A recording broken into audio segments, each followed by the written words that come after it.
आज सुबह times team देशवासियों को स्वागत करती है। आओ मिलकर दिन प्रतिदिन हम सभी लोग जय जवान जय किसान की जय जयकार करते रहें।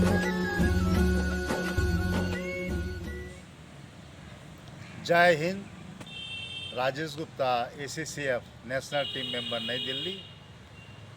हमारे बीच में बहुत खुशी की बात है कि INS खुगरी 23 दिसंबर 2021 को सेवानिवृत्त हो गया। इस INS खुगरी ने 23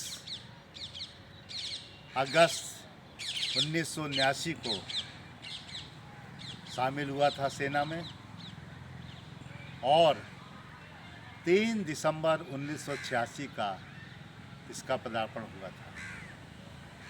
यानी कि इसने अपना कार्य 23 अगस्त 1979 में शुरू कर दिया था और इस लगभग 32 साल की सेवा करने के बाद, पूरे विश्व का लगभग 30 चक्कर लगाने के बाद, ये जो है 23 दिसंबर 2021 को सेवानिवृत्त हो गया। इसने ऐसे ऐसे कार्य दिखाए जो वास्तव में बड़े ही याद के हैं। इनको याद करके हम लोग बड़ा ही प्रफुल्लित होते हैं कि एक स्वदेशी पोत ने इतने सारे कार्य भारतीय सेना के साथ किए और चूँकि ये भारतीय सेना के गोरखा रेजिमेंट से जुड़ा हुआ था, इसलिए इसकी याद जो है बहुत लोगों को आ रही है और आती रहेगी। इसके कारनामे बहुत ही अच्छे थे और आने वाले समय में लोग इससे नई नई बातें सीखकर अपने अनुभव को और जो है मजबूत करेंगे और उसको शार्पन करेंगे और उसको अपने प्रयोग में लाएंगे। एक ऐसा पोत जिसमें कि हम जो है एक हवाई जहाज़ को भी ले जा सकते थे। हर तरह की उसमें जो है सुविधाएं थी, हर तरह का युद्ध में कार्य करने की क्षमता थी और समुद्री सीमाओं की रक्षा करने में अपने में बहुत ही सक्षम था। हमारे बीच में लोग बाग जो है अपने पदभार से सेवानिवृत्त होते हैं, मगर हमारी जो भारतीय नौसेना है, इंडियन नेवी है, उसमें आज जो बात चल रही है INS खुगरी की सेवानिवृत्त होने की, ये भी अपने आप में एक बहुत ही बड़ी विदाई की बात है।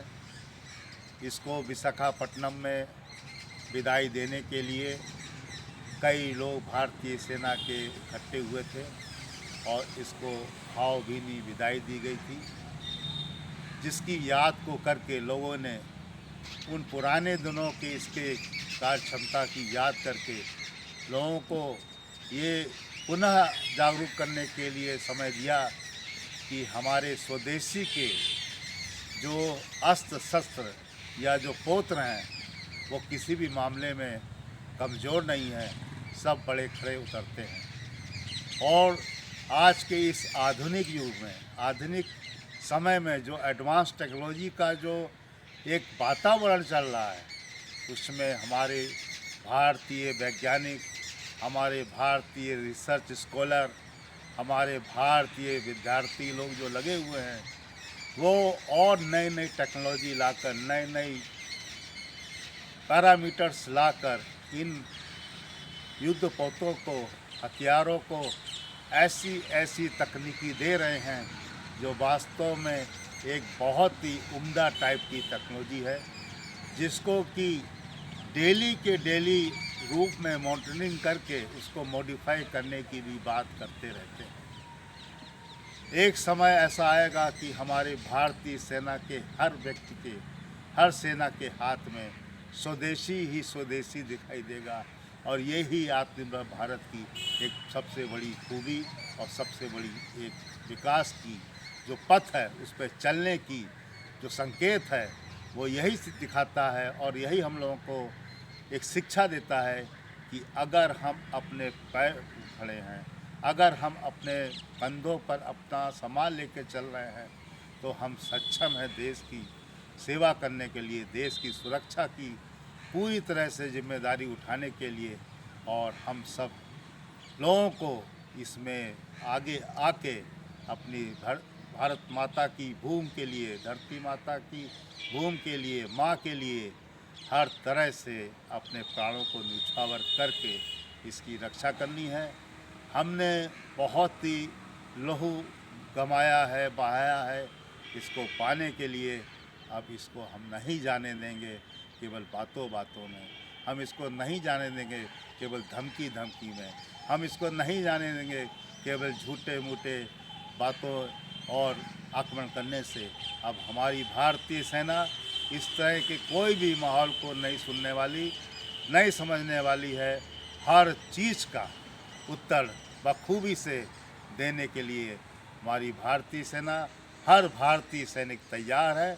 और आने वाले समय में भारत विश्व पटल पर एक स्वदेशी आत्मनिर्भर भारत बनकर जो खड़ा हो रहा है, खड़ा होने की जो है चाल चल रहा है, वास्तव में उन सब के लिए जो इसमें कार्य कर रहे हैं, हमारा उनको एक गर्व भरा, एक वास्तव में उल्लास भरा, ऊर्जा भरा सैल्यूट है ऐसे लोगों को जो हमारे देश की विकास की गति को और तेज़ी से आगे बढ़ा रहे हैं।